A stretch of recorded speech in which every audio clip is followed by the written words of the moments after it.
ᱞᱩᱭᱦᱟᱹ ᱨᱮ ᱥᱟᱹᱨᱩ ᱟᱨ ᱵᱤᱞᱤᱧ ᱫᱚᱦᱚ ᱟᱠᱟᱫᱟ ᱟᱨ ᱫᱟᱜ ᱦᱚᱧ ᱫᱩᱞ ᱴᱷᱤᱠ ᱠᱟᱫᱟ᱾ ᱱᱤᱛᱚᱜ ᱫᱚᱧ ᱥᱮদ্ধᱚᱭᱟ ᱢᱤᱫ ᱥᱟᱶᱛᱮ᱾ ᱚᱸᱰᱮ ᱩᱯᱚᱠᱚᱨᱚᱱ ᱠᱚᱧ ᱫᱚᱦᱚ ᱟᱠᱟᱫᱟ, ᱟᱫᱟ ᱢᱮᱱᱟᱜᱼᱟ, ᱨᱚᱥᱩᱱ ᱟᱨ ᱠᱟᱸᱪᱟ ᱢᱚᱨᱤᱪ ᱱᱤᱭᱟᱹ ᱫᱚᱧ ᱨᱤᱫᱟ᱾ ᱵᱤᱞᱤ ᱨᱮᱱᱟᱜ ᱪᱚᱠᱟᱧ ᱪᱷᱟᱲᱟᱣ ᱠᱮᱫᱟ ᱟᱨ ᱱᱤᱛᱚᱜ ᱫᱚ ᱪᱷᱩᱨᱤ ᱫᱤᱭᱮ ᱪᱟরিদিকেᱧ ᱜᱮᱫ ᱮᱫᱟ, ᱡᱮᱢᱚᱱ ᱵᱩᱞᱩᱝ ᱢᱚᱥᱞᱟ ᱠᱚ ᱵᱷᱤᱛᱨᱤ ᱨᱮ ᱢᱚᱡᱽ ᱛᱮ ᱢᱮᱥᱟᱞᱚᱜ᱾ ᱟᱨ ᱱᱤᱛᱚᱜ ᱫᱚ ᱚᱨᱫᱷᱮᱠ ᱞᱮᱵᱩ ᱨᱚᱥᱤᱧ ᱨᱚᱰᱚᱡ ᱟᱫᱟ ᱵᱤᱞᱤ ᱪᱮᱛᱟᱱ ᱨᱮ᱾ ᱵᱩᱞᱩᱝ ᱤᱧ ᱞᱟᱜᱟᱣᱫᱟ, ᱥᱟᱥᱟᱝ ᱟᱨ ᱠᱟᱥᱢᱤᱨᱤ ᱢᱟᱹᱨᱤᱪ ᱜᱩᱸᱰᱟᱹᱧ ᱞᱟᱜᱟᱣᱫᱟ᱾ ᱟᱨ ᱱᱤᱛᱚᱜ ᱫᱚ ᱱᱤᱭᱟᱹ ᱠᱚ ᱩᱯᱚᱠᱚᱨᱚᱱ ᱫᱤᱭᱮ ᱵᱤᱞᱤ ᱢᱚᱡᱽ ᱛᱮᱧ ᱢᱟᱠᱷᱟᱣᱟ ᱟᱨ ᱢᱟᱠᱷᱟᱣ ᱠᱟᱛᱮ 3 ᱢᱤᱱᱤᱴ ᱨᱮᱥᱴᱤᱧ ᱫᱚᱦᱚ ᱠᱟᱜᱼᱟ, ᱡᱮᱢᱚᱱ ᱡᱚᱛᱚ ᱢᱚᱡᱽ ᱛᱮ ᱢᱮᱥᱟᱞᱚᱜ᱾ ᱥᱟᱹᱨᱩ ᱨᱮᱱᱟᱜ ᱪᱚᱠᱟᱧ ᱪᱷᱟᱲᱟᱣ ᱠᱟᱫᱟ ᱟᱨ ᱥᱟᱹᱨᱩ ᱟᱹᱰᱤ ᱢᱚᱡᱽ ᱥᱮদ্ধᱚ ᱟᱠᱟᱱᱟ᱾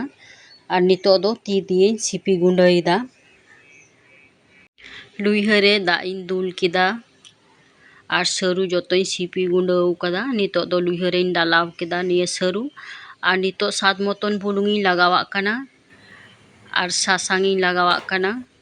ᱵᱩᱞᱩᱝ ᱟᱨ ᱥᱟᱥᱟᱝ ᱫᱤᱭᱮ ᱱᱤᱭᱟᱹ ᱥᱟᱹᱨᱩ ᱱᱤᱛᱚᱜ ᱢᱚᱡᱽ ᱛᱮᱧ ᱜᱷᱟᱱᱴᱟ ᱢᱮᱥᱟᱞᱟ᱾ ᱡᱚᱛᱚ ᱢᱚᱡᱽ ᱛᱮᱧ ᱜᱷᱟᱱᱴᱟ ᱢᱮᱥᱟᱞ ᱠᱮᱫᱟ᱾ ᱥᱟᱹᱨᱩ ᱟᱹᱰᱤ ᱢᱚᱡᱽ ᱦᱮᱰᱮᱡ ᱢᱮᱥᱟᱞᱱᱟ ᱵᱩᱞᱩᱝ ᱟᱨ ᱥᱟᱥᱟᱝ ᱫᱤᱭᱮ᱾ ᱱᱤᱛᱚᱜ ᱫᱚᱧ ᱯᱷᱮᱰᱟ᱾ ᱡᱚᱢ ᱥᱩᱱᱩᱢᱤᱧ ᱫᱩᱞ ᱠᱮᱫᱟ ᱞᱩᱭᱦᱟᱹ ᱨᱮ᱾ ᱥᱩᱱᱩᱢ ᱞᱚᱞᱚᱭᱱᱟ, ᱵᱤᱞᱤ ᱢᱟᱠᱷᱟᱣ ᱠᱟᱛᱮ ᱤᱧ ᱫᱚᱦᱚ ᱟᱠᱟᱫ 3 ᱢᱤᱱᱤᱴ ᱦᱩᱭᱱᱟ ᱟᱨ ᱱᱤᱛᱚᱜ ᱫᱚ ᱱᱤᱭᱟᱹ ᱵᱤᱞᱤᱧ ᱯᱷᱨᱟᱭᱟ ᱥᱩᱱᱩᱢ ᱨᱮ᱾ ᱟᱨ ᱱᱤᱛᱚᱜ ᱫᱚ ᱵᱤᱞᱤᱧ ᱜᱷᱟᱱᱴᱟ ᱩᱞᱴᱟᱹᱣᱟᱜ ᱠᱟᱱᱟ᱾ ᱢᱤᱫ ᱥᱟᱭᱤᱰ ᱯᱷᱨᱟᱭᱱᱟ ᱟᱨ ᱢᱤᱫ ᱥᱟᱭᱤᱰ ᱤᱧ ᱩᱞᱴᱟᱹᱣᱫᱟ᱾ ᱵᱟᱱᱟᱨ ᱥᱟᱭᱤᱰ ᱟᱹᱰᱤ ᱢᱚᱡᱽ ᱯᱷᱨᱟᱭ ᱦᱩᱭᱱᱟ ᱟᱨ ᱱᱤᱛᱚᱜ ᱫᱚ ᱞᱩᱭᱦᱟᱹ ᱠᱷᱚᱡ ᱤᱧ ᱨᱟᱠᱟᱵ ᱮᱫᱟ᱾ ᱵᱤᱞᱤᱧ ᱯᱷᱨᱟᱭ ᱠᱮᱫ ᱥᱟᱨᱮᱡ ᱥᱩᱱᱩᱢ ᱨᱮᱜᱮ ᱜᱚᱴᱟ ᱡᱤᱨᱟᱹᱧ ᱯᱷᱚᱲᱚᱱ ᱮᱫᱟ᱾ ᱟᱨ ᱱᱤᱛᱚᱜ ᱫᱚ ᱠᱟরি পাতা, গোটা জিরে আর কারি পাতা ᱢᱤᱫ ᱥᱟᱶᱛᱮᱧ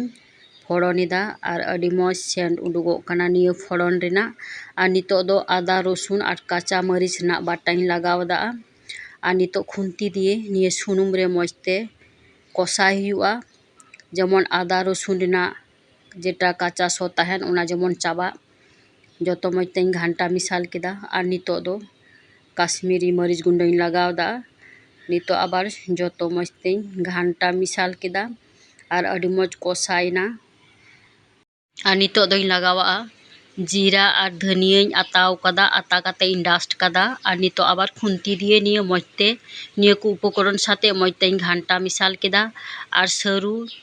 সিপি গেজের কাতে সাসাং আর বুলুং দেই হেডে চুকা নিতো ডালাওদা নিয়ে কু উপকরণ চিতান রে। तो गाती को आपे हों बिली साते सरू ना रेसिपी नौका इसिन ताबुन पे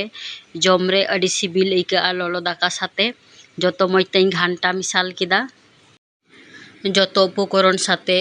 अडी मज हेडे मिसालेना और नेल तोह अडी सिबिल नेलोगो काना। बिली फ्राई काते इन दोहोका नितो निये सरू चितान रे डालावा और सरू साते इन हेडे इचुया।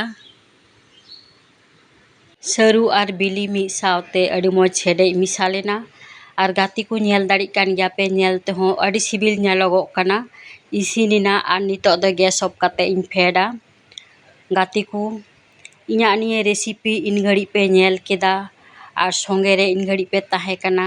ओनाते अडी आइमा सारहाव और दुलड़िन चालापे काना। ओंकागी गाती को इन संगे रे ताहेन ताबुन पे।